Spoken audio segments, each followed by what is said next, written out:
नमस्कार दोस्तों, YouTube channel रूनिगर में आप सभी का स्वागत है। दोस्तों, आप सब कैसे हैं? आशा करती हूँ कि आप सब अच्छे होंगे, स्वस्थ होंगे, मस्त होंगे। तो चलिए दोस्तों, सुनते हैं बृहस्पतिवार व्रत कथा। बृहस्पतिवार व्रत का कथा और पूजा इस विधि से करेंगे तो भगवान विष्णु बनाएंगे आपको धनवान, जल्द ही आप पर प्रसन्न होंगे। गुरुवार व्रत कथा पूजा विधि। गुरुवार का दिन भगवान विष्णु को समर्पित है। कहते हैं कि जो व्यक्ति हर गुरुवार भगवान विष्णु की पूजा करता है और गुरु की कथा सुनता है, गुरु बृहस्पति की और भगवान विष्णु की कृपा से उसकी सारी परेशानियां दूर हो जाती है। लेकिन गुरुवार की व्रत कथा और पूजा के कुछ नियम हैं जिनका बड़ी ही सावधानी से पालन करना चाहिए। तो आइए जानते हैं गुरुवार की व्रत कथा और व्रत से जुड़े कुछ नियम। बृहस्पतिवार के दिन सूर्योदय से पहले ही उठें और निर्वित कर्मों से निर्वित होकर पीले रंग के वस्त्र पहने। उसके बाद पूरे घर में गंगा जल छिड़कें। उसके बाद घर में श्री हरि विष्णु की मूर्ति या चित्र स्थापित करें। फिर पीले रंग के गंध पुष्प और अक्षत चढ़ाएं। उसके बाद चना गुड़ और मुनक्का चढ़ाकर विधि विधान से पूजन शुरू करें। उसके बाद धर्मशास्त्रों के अनुसार मंत्र का जप करें। उसके बाद व्रत की कथा पढ़ें या किसी अन्य दूसरे स्त्री पुरुष द्वारा सुने। तो बृहस्पतिवार व्रत कथा इस प्रकार से है। प्राचीन समय की बात है कि भारतवर्ष में एक राजा राज्य करता था। वह बड़ा ही प्रतापी और दानी था। वह निताय गरीबों और ब्राह्मणों की सेवा सहायता करता था। वह प्रतिदिन मंदिर में भगवान दर्शन करने जाता था, लेकिन यह बात उसकी रानी को अच्छा नहीं लगती थी। वह ना ही पूजन करती थी और ना ही दान करने में उसका मन लगता था। एक दिन राजा शिकार खेलने वन को चले गए तो रानी और दासी महल में अकेली थी।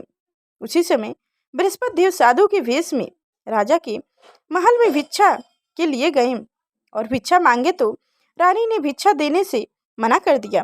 रानी ने कहा कि हे साधु महाराज, मैं तो दान पुण्य से तंग आ गई हूँ।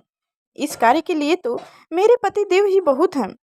अब आप ऐसी कृपा करें कि सारा धन नष्ट हो जाए तथा मैं आराम से रह सकूं। साधु ने कहा, देवी तुम तो बड़ी अजीब हो। धन और संतान से कौन दुखी होता है? इसकी तो सभी कामना करते हैं। पापी भी पुत्र और धन की इच्छा करते हैं। अगर तुम्हारे पास अधिक धन है तो भूखे मनुष्यों को भोजन करवाओ,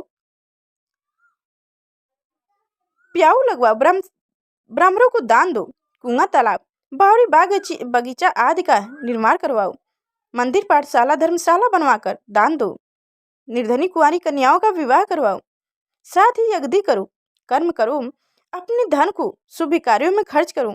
ऐसा करने से तुम्हारा नाम परलोक में प्रसिद्ध होगा, स्वर्ग की प्राप्ति होगी। लेकिन रानी पर उपदेश का कोई प्रभाव नहीं पड़ा। वह बोली, महाराज, मुझे ऐसे धन की आवश्यकता नहीं जो मेरे काम ना आए। मैं अन्य लोगों को दान दूं, जिसको रखने और संभालने में ही मेरा सारा समय नष्ट हो जाए। अब आप ऐसी कृपा करें कि सारा धन नष्ट हो जाए तथा मैं आराम से रह सकूं। साधु ने उत्तर दिया, यदि तुम्हारी ऐसी इच्छा है तो जैसे मैं तुम्हें बताता हूँ तुम वैसे ही करना।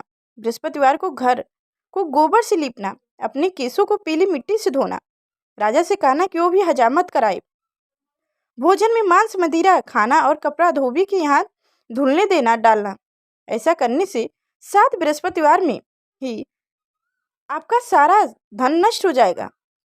इतना कहकर वहां से साधु महाराज वहां से अंतर ध्यान हो गए। उसके बाद रानी ने वही किया जो साधु ने बताया था। 3 बृहस्पतिवार ही ने बीते थे कि उसका समस्त धन संपत्ति नष्ट हो गई और भोजन के लिए राजा रानी तरसने लगे। तब एक दिन राजा ने रानी से कहा कि तुम यहाँ पर रहो, मैं दूसरे देश में जाता हूँ, चोरी के लिए चला जाऊं, क्योंकि यहाँ मैं मुझके सभी मनुष्य जानते हैं, इसलिए कोई कार्य नहीं कर सकता। देश चोरी परदेश भीख के बराबर है। ऐसा कहकर राजा परदेश चला गया। वहाँ जंगल को जाता है और लकड़ी काटकर लाके शहर में बेचता है। इसी तरह व्यतीत करने लगा जीवन। उधर राजा के बिना रानी और दासी दुखी रहने लगी। किसी दिन भोजन मिलता और किसी दिन जल पीकर ही रहना पड़ता। एक समय जब रानी और दासियों को 7 दिन बिना भोजन के व्यतीत करना पड़ा, तो रानी ने अपनी दासी से कहा, हे दासी, पास ही के नगर में मेरी बहन रहती है। वह बड़ी धनवान है। तू उसके पास जा और पान से भेजर मांग कर ले आ, ताकि कुछ समय के लिए थोड़ा बहुत गुजर बसर हो जाएगी। दासी रानी की बहन के पास गई। उस दिन बृहस्पतिवार था। रानी का बहन उस समय बृहस्पतिवार की कथा सुन रही थी। दासी ने रानी की बहन को अपनी रानी का संदेह दिया, लेकिन रानी की बहन ने कोई उत्तर नहीं दिया। जब दासी को रानी की बहन से कोई उत्तर नहीं मिला तो वह बहुत दुखी हुई। उसे क्रोध भी बहुत आया। दासी ने वापस आकर रानी को सारी बात बता दी। सुनकर रानी ने कहा कि हे दासी, इसमें उसका कोई दोष नहीं है। जब बुरे दिन आते हैं तब कोई सहारा नहीं होता। अच्छे बुरे का विपत में ही ज्ञान होता है। जो ईश्वर की इच्छा होगी वही होगा। यह सब हमारे भाग्य का दोष है। यह सब कहकर रानी ने अपने भाग्य को कोसने लगी। उधर रानी की बहन ने सोचा कि मेरी बहन की दासी आई थी, लेकिन मैं उससे नहीं बोला, इससे वह बहुत दुखी हुई होगी। कथा सुनकर और पूजन समाप्त कर वह अपनी बहन के घर गई और कहने लगी, हे बहन, मैं बृहस्पतिवार का व्रत कथा कर रही थी। तुम्हारी दासी गई, लेकिन जब तक कथा नहीं हो पाता तब तक ना उठते हैं ना बोलते हैं, इसीलिए मैं नहीं बोली। दासी क्यों गई थी? रानी बोली, बहन, तुम्हारे घर हमारे घर अनाज नहीं था। ऐसा कहते कहते रानी की आंखों में आंसू भर आई। रानी बोली, हे बहन, हमारे घर अनाज नहीं था। ऐसा कहते कहते रानी की आंखों में आंसू भर आई। उसने दासियों समस्त 7 दिन तक भूखे रहने की बात भी अपनी बहन को बता दी। इसलिए मैंने दासी को तुम्हारे पास पान से भेजल लेने के लिए भेजा था।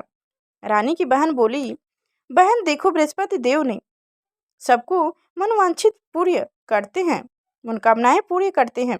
देखो, शायद तुम्हारे घर में अनाज रखा हो। पहले तो रानी को विश्वास नहीं हुआ, परंतु बहन को आग्रह करने पर उसने दासी को अंदर भेजा। दासी घर के अंदर गई तो वहां पर उसे एक घड़ा भेजर से भरा मिल गया। उसे बड़ी ही हैरानी हुई। उसने बाहर आकर रानी को बताया। दासी रानी से कहने लगी, हे रानी, जब हमको भोजन नहीं मिलता तो हम व्रत ही तो करते हैं, इसलिए क्यों ना इनसे व्रत की कथा की विधि भी पूछ ली जाए। हम भी व्रत कर लिया करेंगे। दासी के कहने पर रानी ने अपनी बहन से बृहस्पति व्रत के बारे में पूछा। उसकी बहन ने बताया, बृहस्पतिवार के व्रत में चने की दाल, गुड़ और मुनक्का से विष्णु भगवान के केले के वृक्ष की जड़ में पूजन करें तथा दीपक जलाएं और कथा सुने। उस दिन एक ही समय भोजन करें। भोजन में पीले खाद्य पदार्थ का सेवन जरूर करें। उसके गुरु भगवान प्रसन्न होंगे। अन्य पुत्र और धन का वरदान देते हैं। साथ ही सभी मनोकामनाएं पूरी करते हैं। व्रत और पूजन की विधि बताकर रानी की बहन अपने घर लौट गई। रानी और दासी दोनों ने निश्चय किया कि बृहस्पति देव की भगवान की पूजन जरूर करेंगे। 7 रोज बाद जब बृहस्पतिवार आया तो उन्होंने व्रत रखा। घुड़शाले में जाकर चना और गुड़ बीन लाई तथा उसकी दाल से केले की जड़ तथा विष्णु भगवान का पूजन किया। अब पीला भोजन कहाँ से आए? दोनों बड़ी दुखी हुई, परंतु उन्होंने व्रत किया था, इसलिए बृहस्पति देव भगवान प्रसन्न थे। एक साधारण व्यक्ति के रूप में वो 2 थाली में पीला भोजन लेकर आए और साधु को देकर दासी को देकर बोले, हे दासी, यह भोजन तुम्हारे और तुम्हारी रानी के लिए है।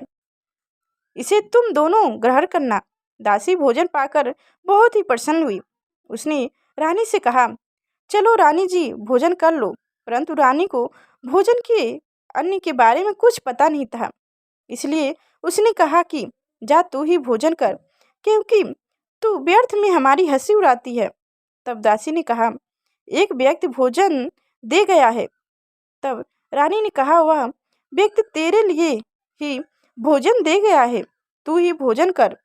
तब दासी ने कहा, वह व्यक्ति हम दोनों के लिए 2 थाली में सुंदर पीला भोजन देकर गया है, इसलिए मैं और आप दोनों ही साथ साथ भोजन करूंगी।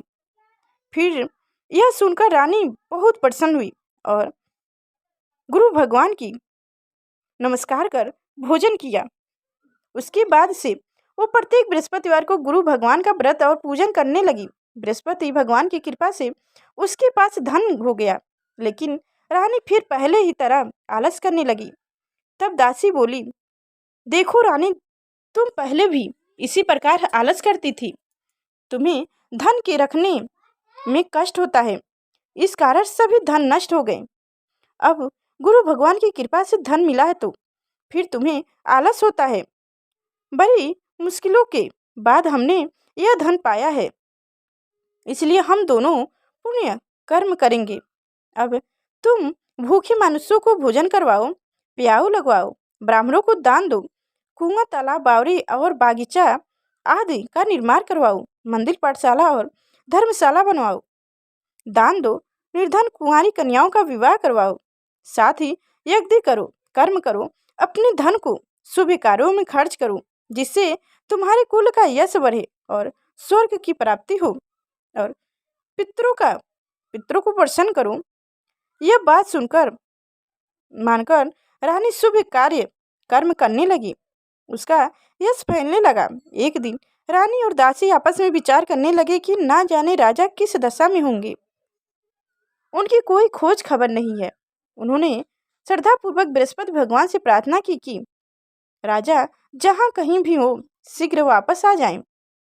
उसी रात्रि को बृहस्पति देव ने राजा को स्वप्न में दर्शन देकर कहा, हे राजा, उठ, तेरी रानी तुझको याद करती है, अब तू अपने देश लौट जा। राजा प्राप्त काल उठा तो और जंगल से लकड़ी काटने के लिए जंगल की ओर चल पड़ा। जंगल से गुजरते हुए विचार करने लगा कि रानी की ना जाने किस दशा में होंगे, कितने दुख भोगने पड़े। राजपाट छोड़कर जंगल में आकर मैं रहना पड़ रहा है, हमको जंगल से लकड़ी काटकर शहर में बेचकर गुजारा करना पड़ रहा है, और अपनी दशा को याद करके व्याकुल होने लगा। उसी समय राजा के पास बृहस्पति देव साधु के भेष में आकर बोले, हे लकड़हारे, तुम इस सुनसान जंगल में किस चिंता में बैठे हो, मुझे बतलाओ। यह सुनकर राजा के नेत्रों में आंखों में आंसू आ गए। साधु की वंदना कर राजा ने अपनी संपूर्ण कहानी सुना दी। महात्मा दयालु होते हैं। वो राजा से बोले, हे राजा, तुम्हारी पत्नी ने बृहस्पति देव की अपमान किया था, जिसके कारण तुम्हारी यह दशा हुई है। अब तुम चिंता मत करो, भगवान तुम्हें पहले से अधिक धन देंगे। देखो, तुम्हारी पत्नी ने बृहस्पतिवार का व्रत शुरू कर दिया है। अब तुम भी बृहस्पतिवार के व्रत में चने की दाल, गुड़ और मुनक्का से विष्णु भगवान का केले के वृक्ष की जड़ में पूजन करो तथा दीपक जलाओ, तथा सुनो, उस दिन एक ही समय भोजन करना, लेकिन भोजन में पीले खाद्य पदार्थ का सेवन जरूर करना। भगवान तुम्हारी सब मनोकामनाएं को पूर्ण करेंगे। साधु की बात सुनकर राजा बोले, हे प्रभु, लकड़ी के बेचने के पश्चात पैसा इतना नहीं बचता कि मैं कुछ भी बचा सकूं, जिससे भोजन के उपरांत कुछ भी बचा सकूं। मैंने रात्रि में अपनी रानी को व्याकुल देखा है। मेरे पास कोई साधन नहीं जिससे उसका समाचार जान सकूं। फिर मैं कौन सी कहानी कहूं, यह भी मुझको मालूम नहीं है। साधु ने कहा, हे राजा, मैंने बृहस्पति भगवान के पूजन व्रत का निवृत्त करें, वो स्वयं तुम्हारे लिए कोई राह बना देंगे। बृहस्पतिवार के दिन तुम रोजाना की तरह लकड़ियाँ लेकर शहर में जाना। तुम्हें रोज इससे दुगुना धन मिलेगा, जिससे तुम भली भांति भोजन कर लोगे तथा बृहस्पति देव की पूजा का सम्मान भी लाकर। राजा ने ऐसा ही किया और उसको मनोवांछित फल की प्राप्ति हो गई। इस प्रकार जो भी यह कथा पढ़ता या सुनता है उसको सभी मनोरथ पूरे होते हैं। बृहस्पति भगवान उनकी सभी मनोकामनाओं को पूर्ण करते हैं। तो दोस्तों, ये थी बृहस्पति भगवान की कथा, बृहस्पतिवार व्रत कथा। तो दोस्तों, हमारी कथा कैसी लगी कमेंट में बताएं और अभी तक हमारे चैनल को सब्सक्राइब नहीं किया तो सब्सक्राइब करके बेल आइकन की घंटी दबा दें, ताकि जो मैं व्रत कथा के बारे में बताऊं तो सबसे पहले आप तक पहुंचे। तो नमस्कार दोस्तों।